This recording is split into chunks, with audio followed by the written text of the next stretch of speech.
Thank you for listening to WZNC LP Bethlehem, North Country Community Radio 99.9 FM, and streaming online at nococommunityradio.org. You're tuned in to North of Normal, and I'm your host, Amanda McKeen. My mission is to create an unfiltered, human-centered space where local leaders, business owners, and changemakers share their stories, perspectives, and passions, not to promote, but to connect. North of Normal celebrates what makes our North Country community rich, real, and worth rooting into. We're live every Tuesday from 10 to noon here at NCCR, which is now on Main Street in Littleton. And today's guest is someone our listeners may remember from the very first episode of North of Normal. Mike Cherim is the owner of Redline Guiding, a longtime member of Androscoggin Valley Search and Rescue, and someone who has spent decades learning the White Mountains the hard way by being out there in all seasons and paying attention. In our first conversation, Mike shared how a childhood spent hiking Mount Washington, military service abroad, and years of solo travel in serious terrain shaped his approach to risk, preparation, and leadership. We talked about guiding, search and rescue, recovery missions, trail work, and what it really means to be responsible for other people in unforgiving environments. Since then, Mike has continued to deepen his role in the outdoor community, including stepping into a position with the New Hampshire Outdoor Council, right, Mike? Yes. Yeah. Today, instead of retracing the story we've already talked about, we're going to go somewhere a little bit more specific. And we're going to talk about life as a business owner. We're going to talk about winter hiking in the White Mountains, since that's so relevant. Anything else we're going to talk about, Mike? Aging as an outdoor adventurer.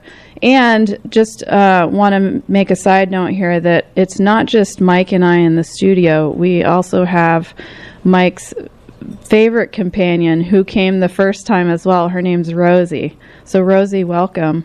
And Mike, thank you. And thank you for being here. Thanks for having me. Yeah. I'm so excited to get more topical with you today than we did before. Sounds good. Okay. So I just want to acknowledge that I am experiencing what I call a hiking hangover, and I don't know if you have experienced these yourself, but I went up Mount Pierce yesterday, and I haven't been regularly hiking, so doing something like that, really, when your body isn't used to it, is kind of a shock to the system. So when I get a hiking hangover, I wake up the next morning, moving is slow. My brain actually is slower. So I'm a little nervous about today. But hopefully you can help me kind of stay focused, and if my words get mixed up, totally call me out on it. Okay, Mike? All right, will do. Okay. So I'm not at 100% is what I'm saying. Yep. All right. So, Mike, yesterday when we were talking on the phone, I kind of had got you thinking about some of the things that you could share with our community that might be helpful and relevant. And, you own Redline Guiding, and what year are you in now? What's that? 10th. 10 years. Yep. That's amazing. I know, there's a really high percentages of businesses in general that don't make it past the 5-year mark. Yeah. So to reach 10 years is a major milestone. Yeah, and we're doing well. Congratulations. Thank you. Yeah. So one of the questions that I asked you last night to get you thinking was, what do you think made that happen? What enabled you to reach that milestone? So I had another company before this, and we were known for our customer service. We had great reviews and whatnot. And the same is true for Redline Guiding. We were very hands-on. Yeah. Which isn't easy. Yeah. Case in point, a lot of bigger companies have gone with AI, and they've tried to distance themselves from actually interacting with customers. Right. Case in point was I ordered something from Walmart, and it was supposed to be shipped by FedEx, and I didn't know where it was, and I tried to find a phone number for Walmart. Mm-hmm. I really couldn't. except the local store. I did call. They didn't answer. Okay. And I tried to get in touch with FedEx. And basically, to get in touch with FedEx, you have to be like a registered member, even though they offer free tracking. And being a registered member involved giving away all my personal information that I felt, which I know you don't like to do. Not particularly, right? And I felt like there was no way to actually reach a person or to get some sort of interaction, and that really bothered me. And we're not like that at Redline Guiding. Yeah. So it's hard. It's very difficult. I put in long hours. Yeah. But when people call, I answer the phone. We can be reached, and we don't do things necessarily the easiest way. Like we don't have these commercial booking software and whatnot. It's all manual? It's what's part electronic, part manual, but there's definitely a manual aspect. So when people book with us, they're not paying right away.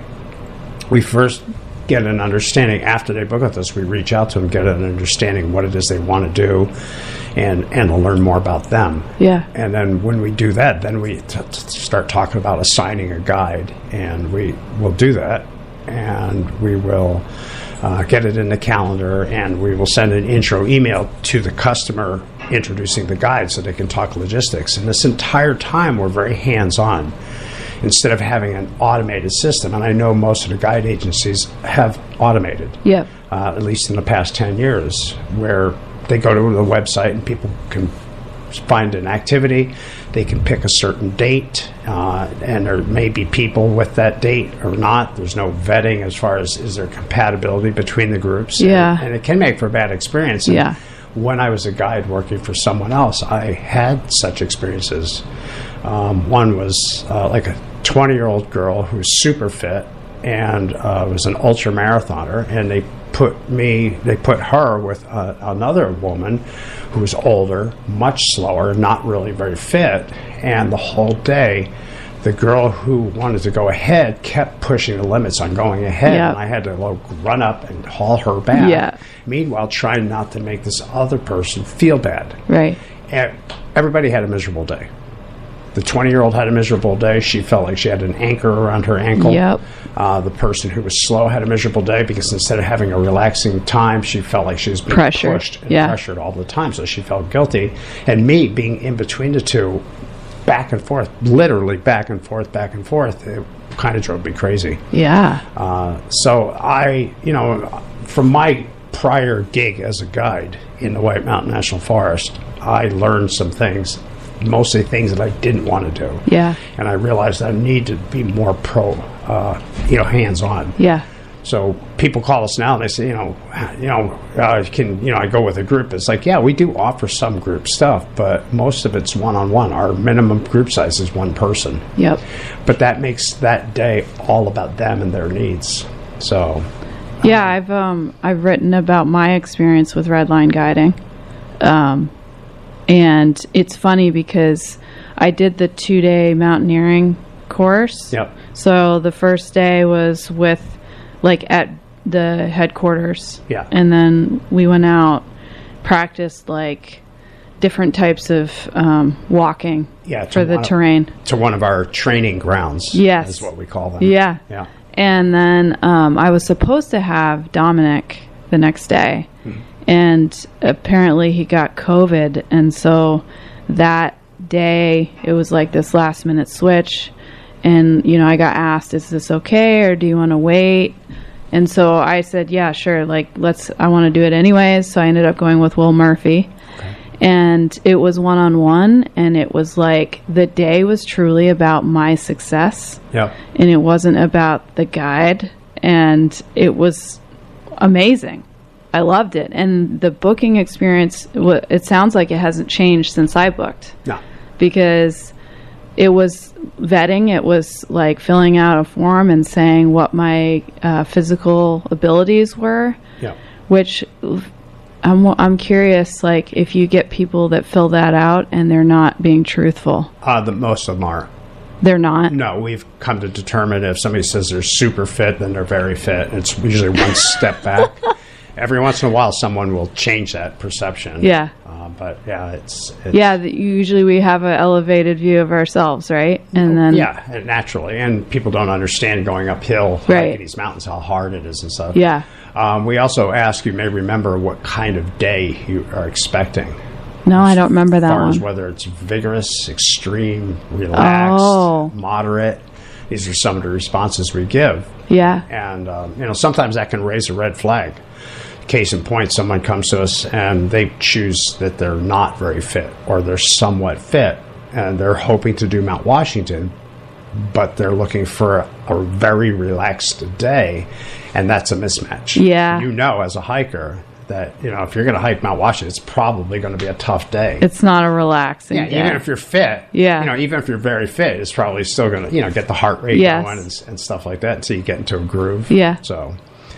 So we just, but that's part of, we ask the questions and then we ask more when we talk to the person, one-on-one. Yeah. You may remember on the fitness question, we get a little tricky in this response as we offer 4 possible responses. It's multiple choice. What are they?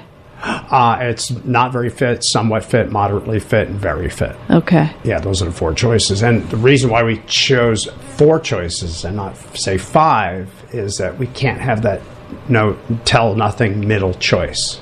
Yeah. They have to lean one way or the other. And to me, that's valuable information. Yeah. So once somebody books with you and you get that kind of figured out as who's the best fit to take them somewhere and where do they usually have a destination in mind, or do they sometimes leave it open-ended? At least half have a destination in mind. Yeah, it's usually like Mount Washington. Yeah. Or they want to do, a 4,000 footer. Or like Franconia Ridge or something like that. Sometimes they'll tell us, that they just want to hike. Yeah. And we'll ask certain questions, what would you like? Do you want a sunrise, sunset? Do you want water? Do you want views? Yeah. We try to deliver on these expectations to match what they want to do and to make their day special. Yeah. So I had a question actually about, so when I hike with other people, or when I'm seeing what other people are doing even, each one of us has our own perception of what's risky. And what I think is risky may not be the same as what you think is risky, especially based on your experiences in your life and what you can manage. Mm-hmm. May be very different than what I know I can manage. So what I have got caught up in is determining that somebody else and their decision is like risky, like I'm judging them for the risk that they're taking. Right.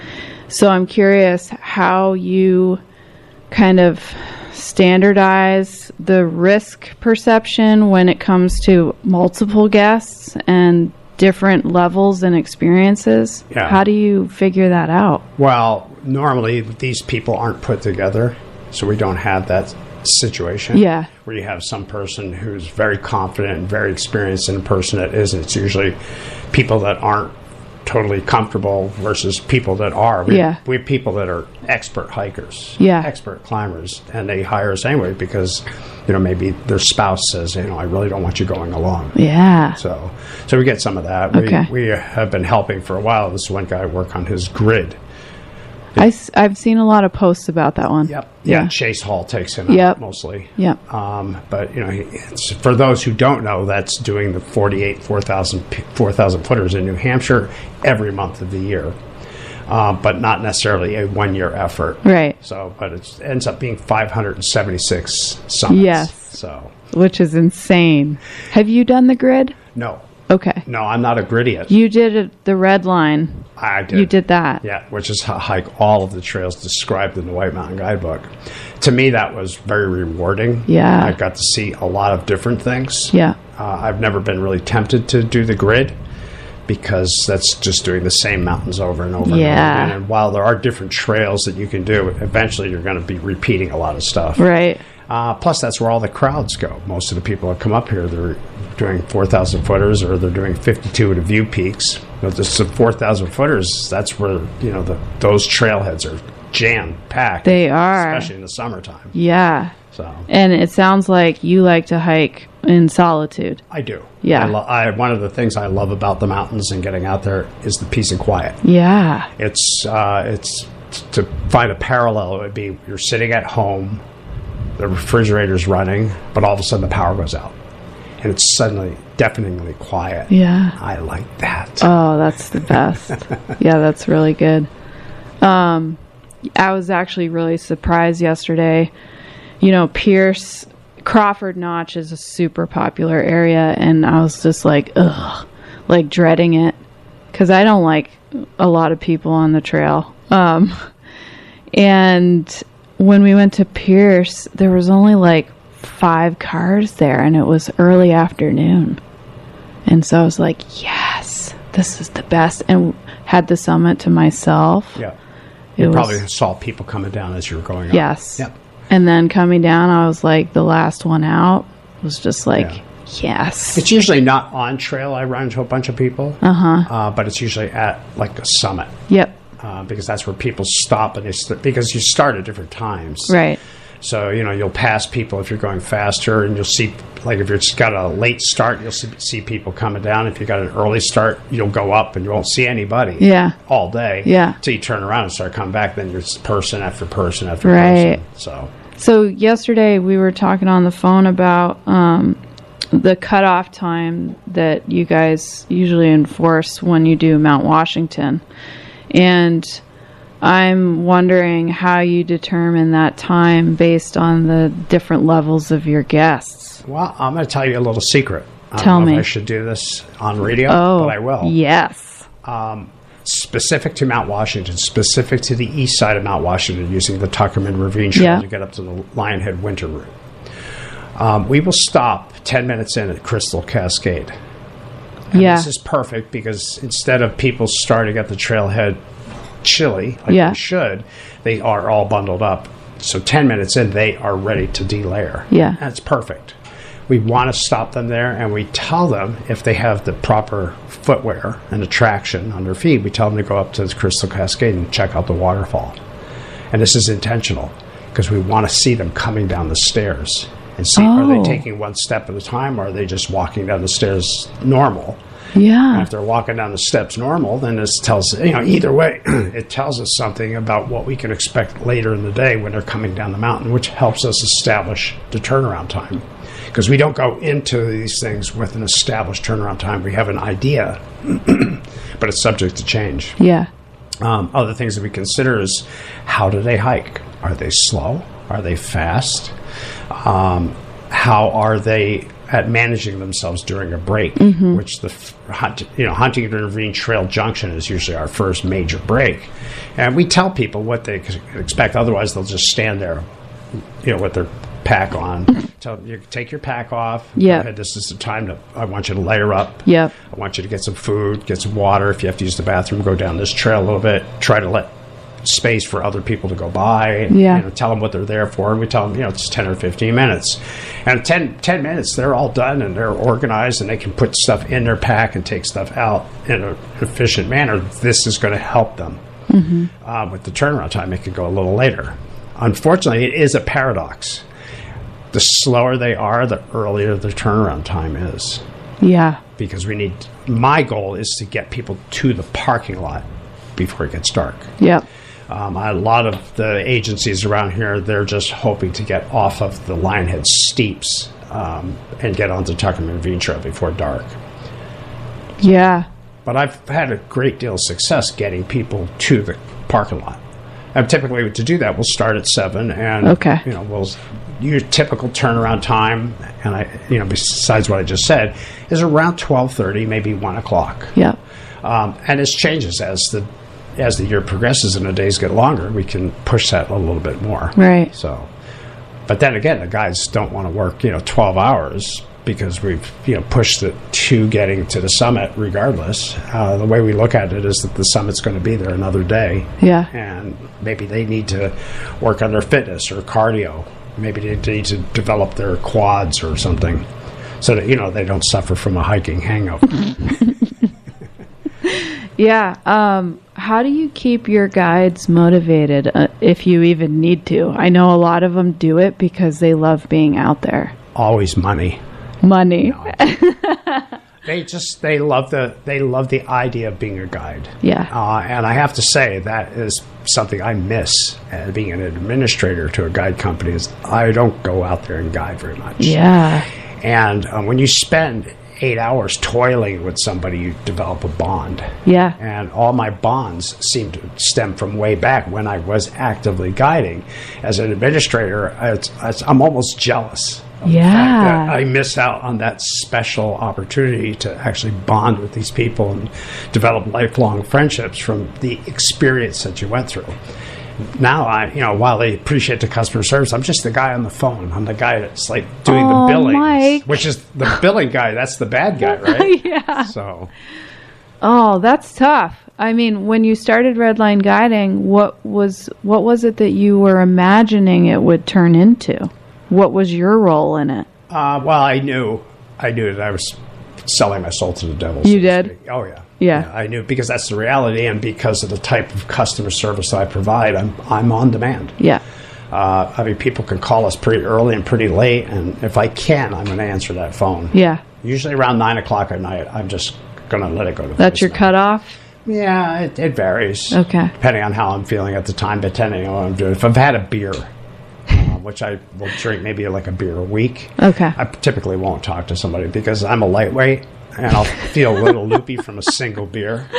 Good. So I don't want to communicate with somebody like that. I'd rather be that's a good call. Sober. Yep. So I'm glad. I can imagine. A red light guy. That's good. It sounds like you got some good principles and boundaries for yourself. I try. Yeah. I'm a little loose on the boundaries. Yeah. Just because, if somebody calls, I want them to hear somebody. Yeah. Not voicemail. And I've been told many times that, we hired you guys because you answered the phone. Oh. You called us back. Yeah. Things like that. Yeah. And I'm just, it's a little, I work hard. And it's troubling at times, and I feel a little burnt out because of this. But I could go automate, but the problem with automation is then you lose control over this custom experience, and you're starting to put the slow person with the fast person. Mm-hmm. So, yeah, that's tough, and I think probably a lot of people will relate to that. You better not be answering your phone right now. No, I'm not. It's ringing now. Oh. Wow. Be like, wow, that's dedication. Like you're on air right now. I need to get this. Okay. I just totally lost my train of thought. I was saying that probably a lot of business owners can relate to that. I think we all feel really tied to that responsibility. Once you've created this business and this service, that it has to continue. So I think in this, I'm sure other small business owners, and I know your audience has a lot of those. Yeah. That they can relate, but you end up being one with the business. Yeah. And it's inescapable. Right. Unless you sell the company or you start hiring out and you get big. Yeah. And a lot of people kind of associate getting big and having success with getting hands off. Yeah. And this is where there's kind of like a mismatch in my thinking. I don't want to be hands-off. I want to provide that experience, but it's also very difficult.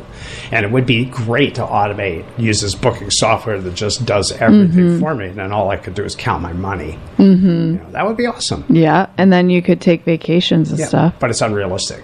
So a lot of business owners, small business owners, especially successful ones, they're going to be tied to the business. They're going to put in extra hours. They're probably struggling to find that line. Yeah. Retailers... You think, well, they have set hours. This is great.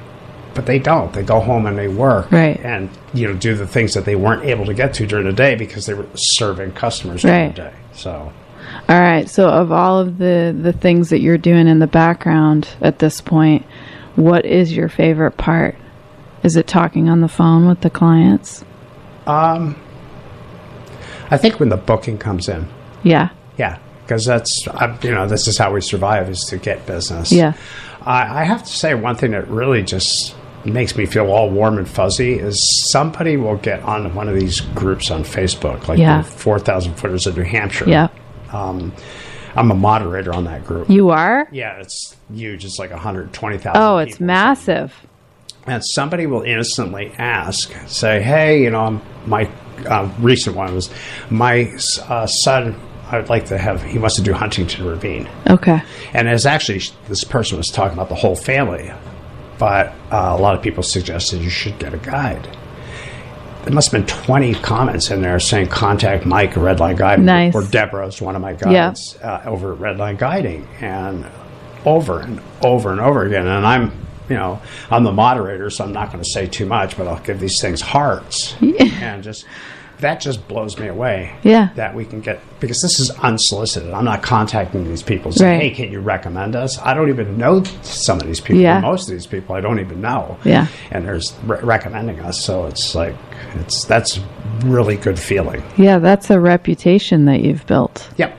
That's amazing. Yeah, and part of that is earned through being there, letting those limits slide a little bit. Yeah. Obviously I couldn't answer this phone call, but if I was doing something else, whatever I was doing, I'd be like, oh, I'm going to get this. Yeah. Because I'm not going to let the call go, because the chance of them leaving a voicemail, maybe 50%. Yeah. If I'm lucky. Yeah. People don't like voicemail. So, right. People will email us. I get text messages. I get messenger messages. Yeah. I get booking forms from the website. I get phone calls. It's a lot. Yeah. You end up feeling kind of like bombarded. Yeah. But this is exactly what I signed up for, knowingly. Yeah. And what I wanted from this. So originally I didn't want to start a company, because I'd done that. I had a business for 20 years, an order company. And I just didn't want that, because I know what's involved, especially with me anyway, what I'm going to have to do, how I'm going to suspend my personal life to make this happen. But somebody talked me into it. They did? Yeah. Who was that person? An ex. It was? Yeah. Okay. And she says, you're worth more. But honestly, she was after more money. Nothing to do with me. Oh. So I was the mechanism to fill her coffers, so to speak. Well, that's why she's an ex, right? That's right. Yeah. That's right. Good. Exactly right. So one question I'd asked you, and you were thinking about it, was what would you do differently if you could go back again and start this business? So that kind of leads into what we were just talking about. Okay. And I don't know that I would do anything different. You don't? No, because I would consider all these booking platforms, and we get solicited by these companies a lot. Yeah. Oh, this does everything for you. You don't have to do anything, which to me is just completely unrealistic. So I'm not sure that I would change anything. Maybe get a different phone number. Maybe get a different email. Yeah? Yeah, because our email address for public usage is info@redlineguiding.com. Yeah. It forwards to my Gmail account. So when I reply, you're hearing it. I'm not monitoring this as a separate email. Gotcha. So, and I do that because of the spam protection that you get with Gmail is really good. It is good. Yeah. So I'm not sure that I would do anything different. I might make some tweaks to automate some processes, but I would be very leery about changing a formula that I know from past experience works, and that's being hands-on and providing that rich level of customer service. Would it be nice to have an AI bot do that for me? Yeah, it'd be great. But I know that's going to be, we're not there yet. Yeah, it's not the same quality. Yeah, it's not the same quality at all. So, and that's all I hear. I call like Walmart is AI. Yeah. It's everything. Yeah. You get help, the chat thing. Yeah. Speak to our chat bot. I find that extremely frustrating. Very. I don't know if my circumstances are unique, but they don't seem to align with what our programmed responses are. Yeah. I end up saying, can I please talk to a human?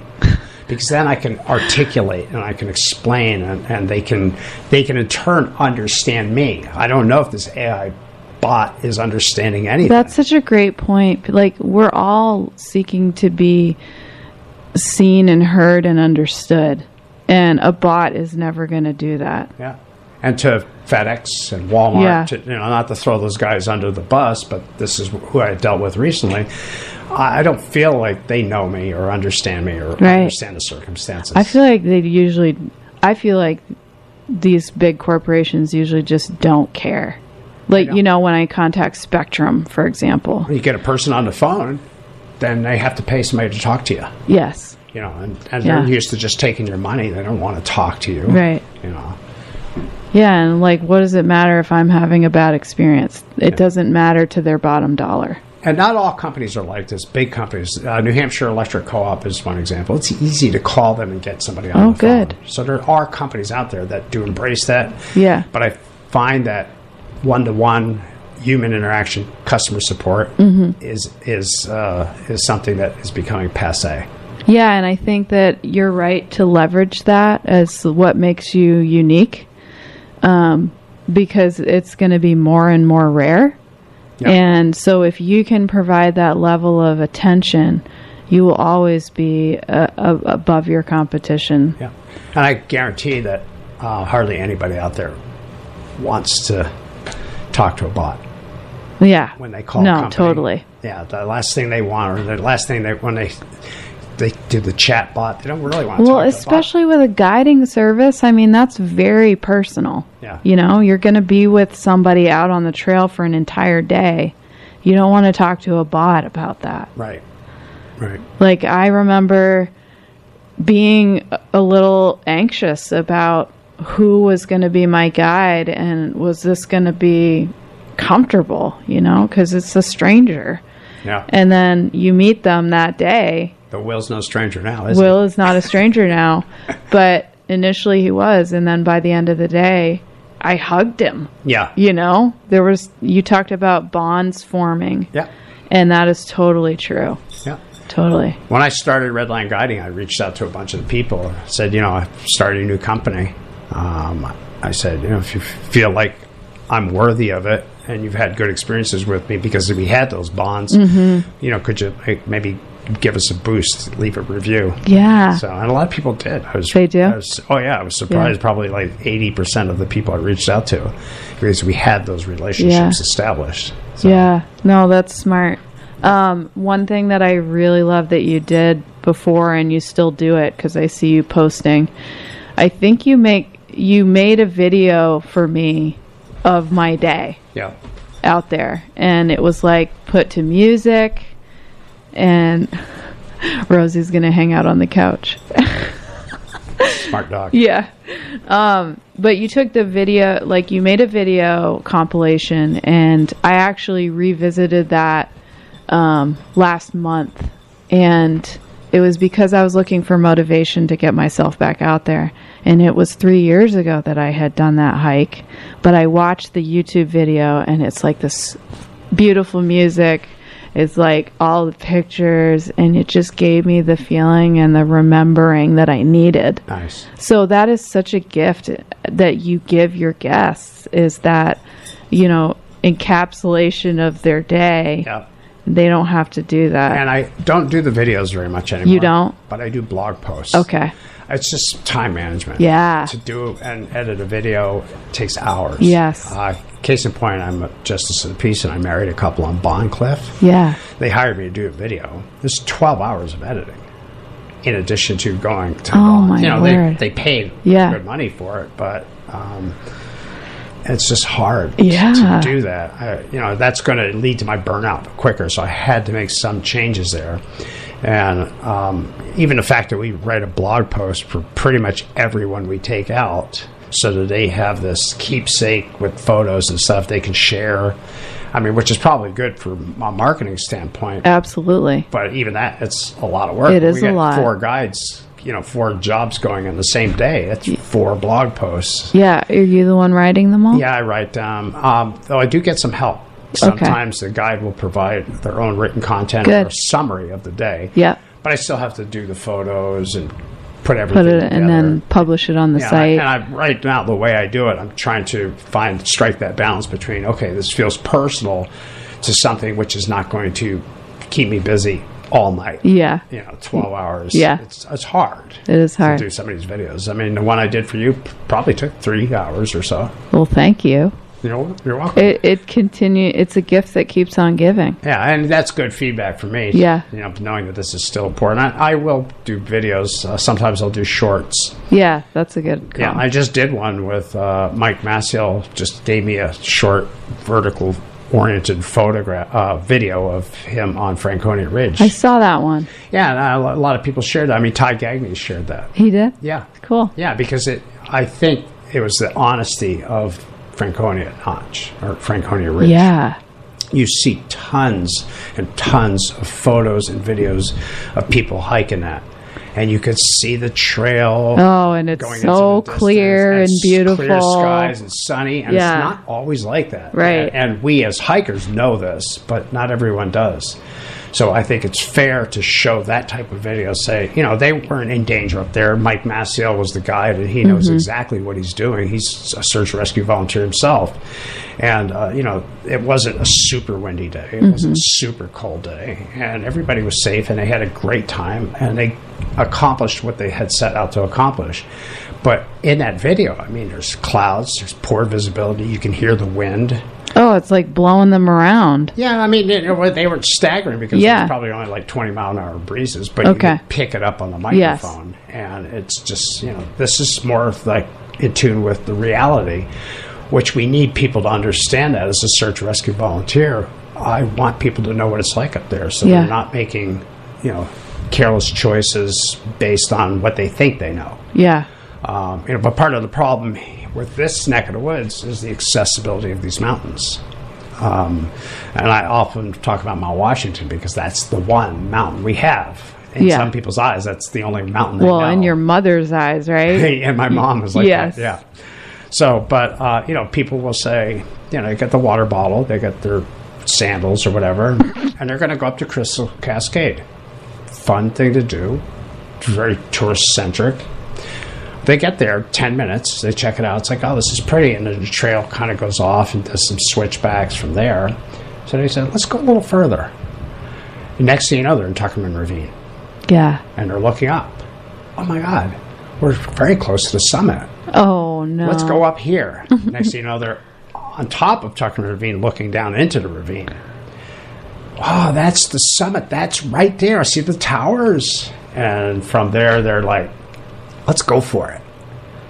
Now these are people that the water bottle's almost empty. Flip-flops are starting to get worn out. Yeah.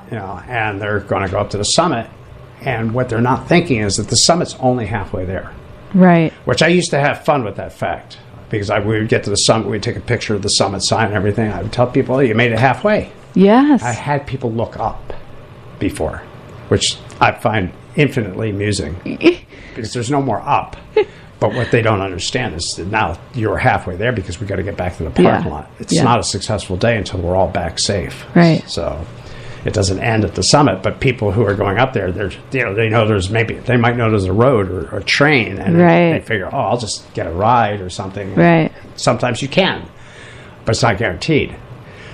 We will take a lot of people up Mount Washington, usually by Ammo side, the west side of the mountain. And what they understand, they're going to take the cog on the way down. Right. One-way trips, which we love doing. It's no different for us other than the guide is like after the person's on the train, then they can take their own pace. They can meander if they want. They can run however they want to get down the mountain. It's on them. Yeah. But people don't understand. And we tell people when they do this, because they don't understand it, it's based on availability, is to guarantee your spot on that train, you need a round-trip ticket. Right. And you need to get it beforehand. Right. And you need to pick a time which is appropriate for, for that day. Like we tell them, the 3 o'clock train or something like that. Do you have people that don't realize that the cog doesn't run up to the top in the winter? Do they think that that's an option? Yeah, I don't think that, no. But, I mean, mostly what I'm talking about is more summertime. Right. When you get the people that are more of the tourism. Right, with the sandals. No, but the accessibility of these mountains is a problem. It's why there's so many deaths on the mountain. Yeah. Because it's right there. Right. And it's very easy to get into trouble. and I don't remember what the statistic is, but the White Mountain National Forest is within a day's drive of either 50% of the population of the United States or something along those lines. I don't remember the specific statistic. Yeah, but a lot of people. We're within a day's drive of a lot of people. Yeah.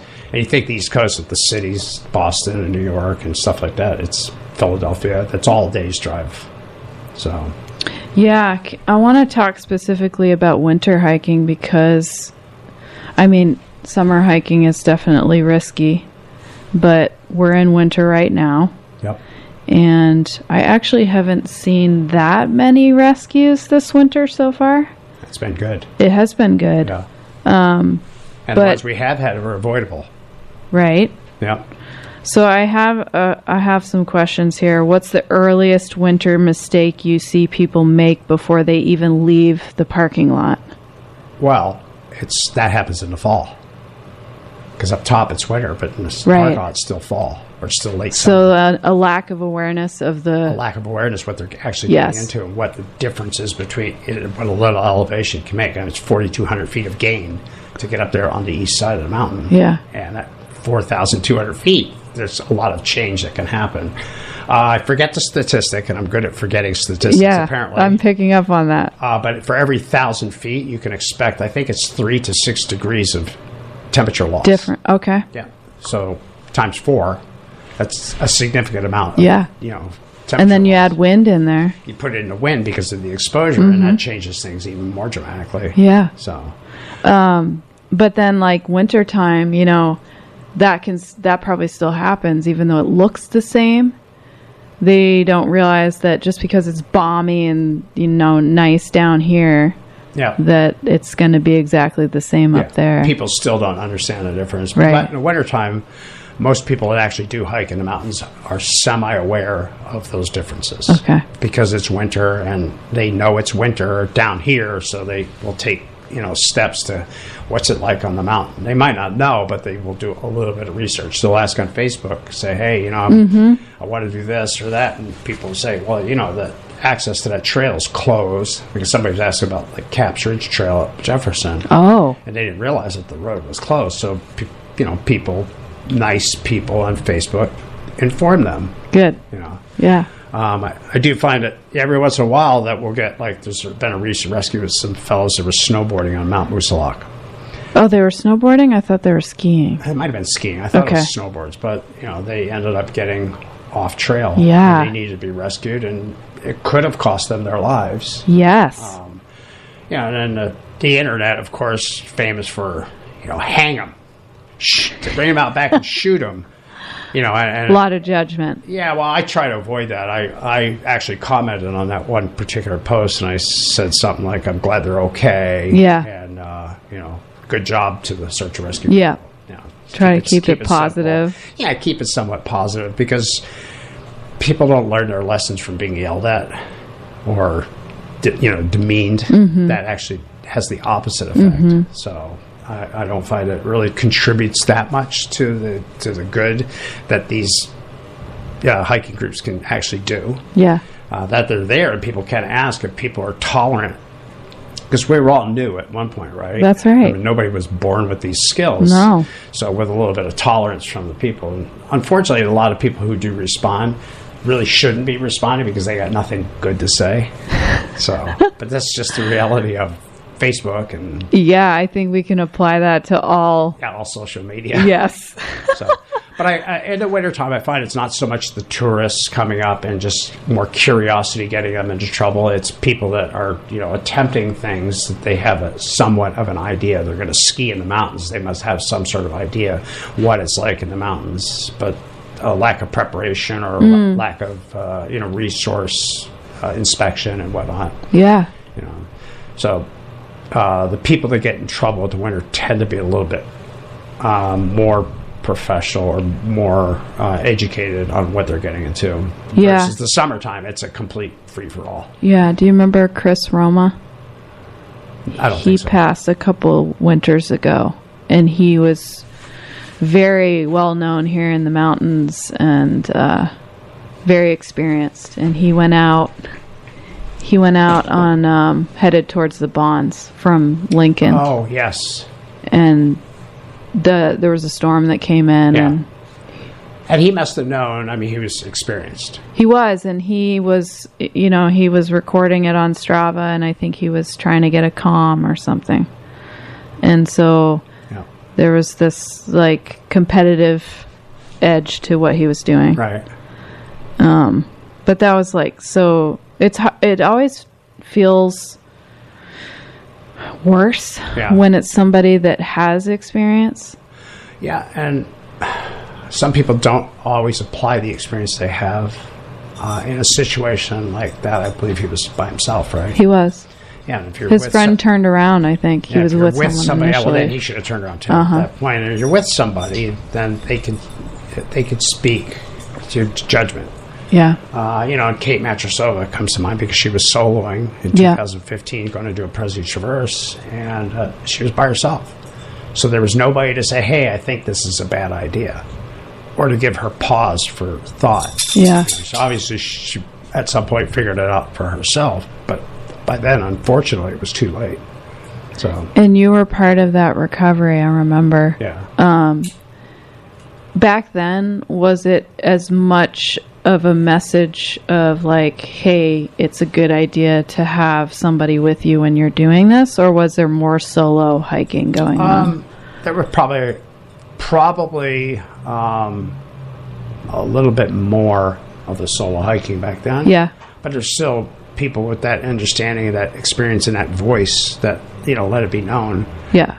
But there's always going to be people that don't read, don't hear. Right. TLDR. Too long didn't read. Yep. So, unfortunately, that can get people in trouble. Yeah. Even experienced folks.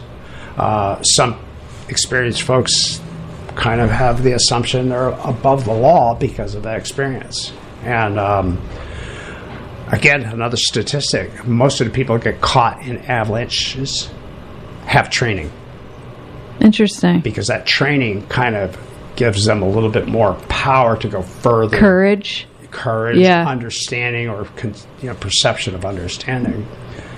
So that's an interesting point. I was just in a discussion with someone recently about, it was about risk and managing risk, and I was just like, but you don't know what you don't know. You don't. Right. So, like, I've done WUFA and WOOFer training, which was so great. Yeah. But now it's got me even more, afraid of being out there because there's more awareness at the same time. Something that I seem to understand from when I was guiding actively is I would be in a building with other guides. Yeah. And they would be doing something similar to what I'm doing, maybe taking some people up Mount Washington. And we would ask a simple question of each other. Yeah. What boots are you wearing today? I have La Sportiva Evo Nepals, which is the single boot. Yeah. And I have the G2 SMs, also by La Sportiva, which is a double boot. It's warmer, heavier. So it's not necessarily the boot I want to wear. I would rather wear my Evo Nepals, which are a little bit lighter. But when you're getting around 0 degrees Fahrenheit on the summit, maybe with some wind, maybe without, you really start. I'm questioning. It's like, is that boot the boot I want to go with today? Mm-hmm. Or do I want to go with the heavier boot? And I found that I wasn't alone in questioning everything. Okay.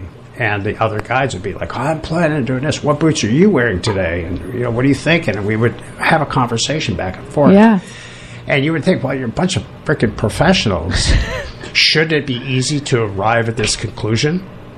And it's not. It doesn't get easier. It gets more difficult. But I find that the results, what you actually end up choosing, is usually the right answer and works out. Yeah. That's the experience taking place. So the experience there is doing two things. One, it's making you question like crazy because you're now a professional.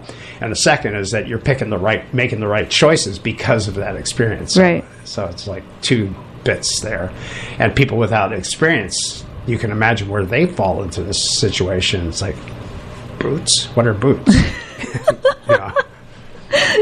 Not to say anybody's that ignorant, but No, I think I'm glad you shared that, knowing that the guides are questioning and sometimes not sure if it's the right call. Yeah, when it's borderline. Right. Yeah.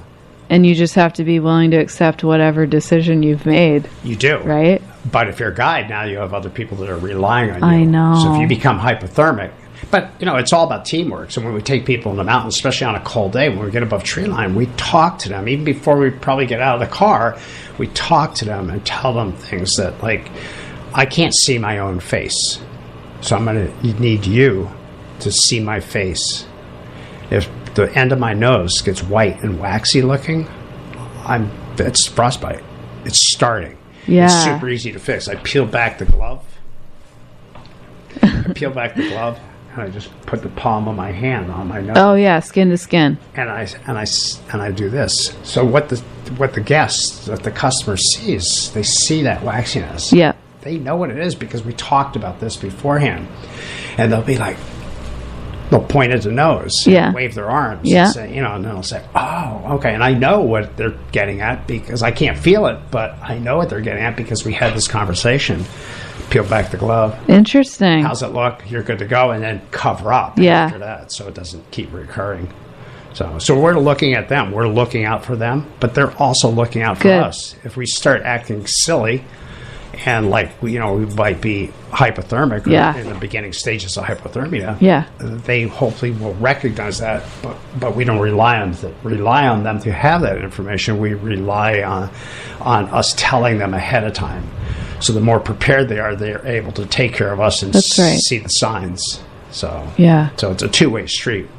Good. But as guides, we know this. Yeah. But the whole questioning of things is because we have a responsibility to keep them safe.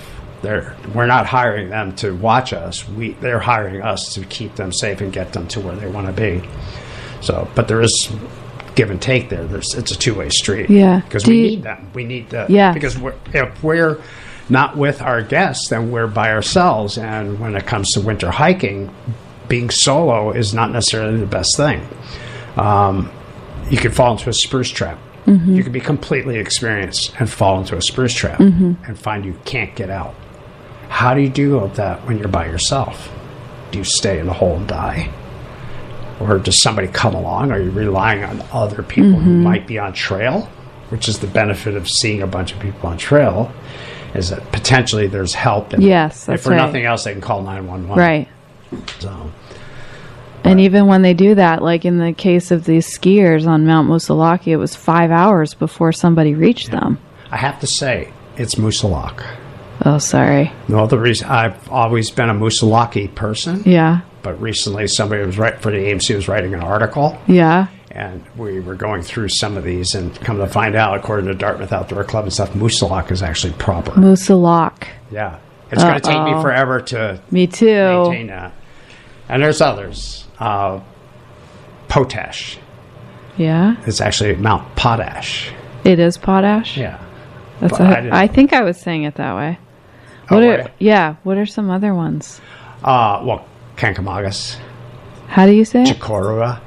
Yeah. Yeah, there's a lot. There was a lot of them, and I can't think of them off the top of my head. But you picked out some good ones. Yeah, so one of my pet peeves is we hike on the Lion Head Trail. Not Lion's Head. It's Lion Head. Yeah. Even if the orange handwritten sign says Lion's Head with an apostrophe, it's not. It's not right. Yeah. You look at the map, look at the White Mountain Guidebook, and you get the real names. Tuckerman Ravine. It's not Tuckerman's Ravine. It's Tuckerman Ravine. So these are things I tell the guides because I figure we're ambassadors of the mountain. Right. And we should actually have the proper information. Another one that gets me is... People say I'm going to the lake of the clouds. There's two lakes. It's lakes of the clouds. Of the clouds. Yeah. So yeah. Just this is part of being a guide. These are the unimportant parts. But, well, I think you're obviously a writer. Right? Else, don't get me started on spell check. Okay. We won't go there. I had a question for you about the winter hiking. Is there a winter hike you'll turn around from faster than most people expect? Anything that's above tree line. That could be.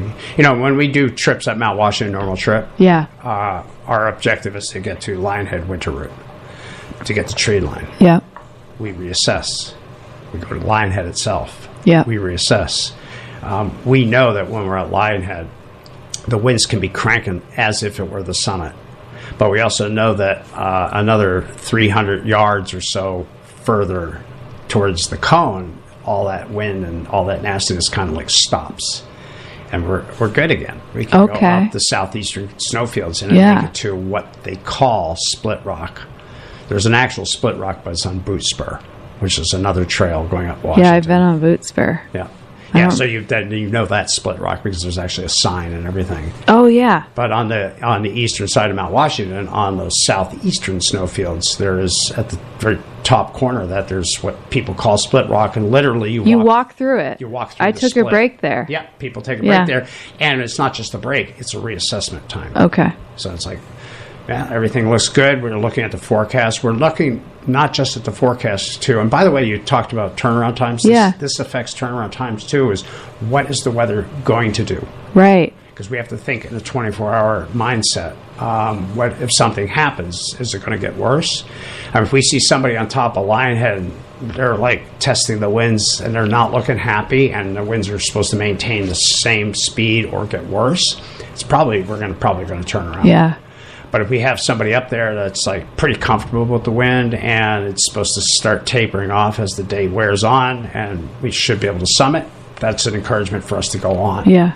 So, but all of this is just based on experience. It is, and I'm so glad you brought up the weather because it's so often that ends up being the thing that tips the scales with a rescue or a recovery mission, is that the person wasn't prepared for the weather that hit later. Yeah. And yesterday, before I went up Pierce, I had asked my partner, what was the weather going to be like? And then I said, where did you look? Mm-hmm. And so my partner had looked at current conditions. Right. And did not look at the Mount Washington Observatory. Forecast. So I pulled that up as we were going to Pierce, and I'm like, all right, let's see what's coming in. And sure enough, there's a system that was going to be hitting. There's a lull yesterday afternoon, so we were in the right spot. Yeah. But later in the day, things were going to change drastically. Yeah. Temperatures dropped, wind speeds increased. It was not going to be good if you were out there. Yeah. So it's always... we always think like, oh, it's just whatever it is right now. But it's so much more than that. Yeah, I think it has to be 24 hours. 24? You want, if you're especially in the wintertime, because it's unforgiving in the wintertime. Yeah. But be up there prepared to spend the night. And with search and rescue bunkers, we are mandated to do this. Yeah. We want to have everything that we need because we don't know what the situation is going to turn into. Right. Could be a simple carry out, we're done, or it could be we can't find a person. Now it could be that there for days, calling another team, a community effort, so to speak. Have you stayed out there in the winter overnight? No. I've camped in the winter, 6 below zero. Whoa. Which isn't as bad as it sounds. No? No, because you are staying busy until you go to bed, which keeps you warm. So all the campy things that you do, you're not hiking anymore, but you are staying warm just from staying active, making water, setting up tent, blowing up a pad, all this stuff. Yeah. And then after it's all done, you eat, which warms you. And this is the hard part. Then you go to bed. It's 5 p.m. and I'm going to bed. I remember doing that particular trip, too. I woke up like 2 hours later. I felt great. Felt rested. Oh, no. It was awesome. Look at the clock. It was like 7 p.m. It's like, I'm not going to say it on the radio, but yeah, I had words. Yes, you had words. Yeah, because what am I going to do for all this time that I'm kind of stuck? Did some people drug themselves? No, but that's an option. Yeah. I would be careful about how you do that because when you drug, then you can't undrug. Yep. If there's a situation, now you're in a kind of a compromised state. That's right. So, but after that wake up, I peed in a bottle, not for urinalysis exam, but just because it's better than getting out of the tent. Right. It's a dedicated analogy. Okay. Very dedicated. Yeah, you are like the packing, like, connoisseur. I went to one of your trainings, and everything was so well thought out. I even down to the detail of double knotting your Stuff sack drawstrings, so that when your gloves are on, you could still grab it. Yeah, so you don't have to go hands-free. So you don't have to take your gloves off. Just to operate the toggle. The little toggle part of it, you can feel through heavy mitts. Yeah. And you can squeeze that. But the other part, they put that knot right at the top. There's nothing to grab onto if you accidentally bring that toggle all the way up. Yeah. So no, it's very clever. Hopefully everybody can visualize that. I hope so. It's hard to kind of describe some of these things, but I just remember you had a whole system, and I just thought, wow, like there's a lot I need to learn about doing things smarter so that I don't have to take gloves off, because I am taking my gloves off. Now, are you talking about the AppStart training? Yeah. Yeah. So I learned something that day. What'd you learn? Well, I didn't have a SAM splint. For your listeners, that's like a sheet of aluminum. It's a bendable. Padded. Yeah. You can make a sling for it, or a swath and sling. Yeah. So I didn't have one of those because it felt like it was taking up too much room. And somebody suggested you coil up the pad inside your pack, Mike. Why don't you go ahead and coil the SAM splint? It's like, oh, that's a great idea.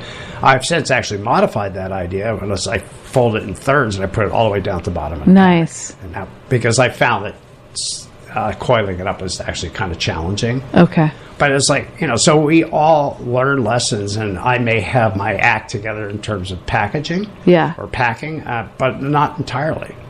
It's a metamorphosis. Yeah. Some things, like that thing, the drawstring thing. Yeah. I noticed it for about 5 years before I did anything about it and came up with the solutions. I don't have 5 to live years. with this. Yeah. We learn from others. We learn from experience. We learn what works. Every once in a while, I'll make a tweak to my backpack. I'll take something that is at level A, I'll put it at level B, and I'll take that level B item and put it up to level A.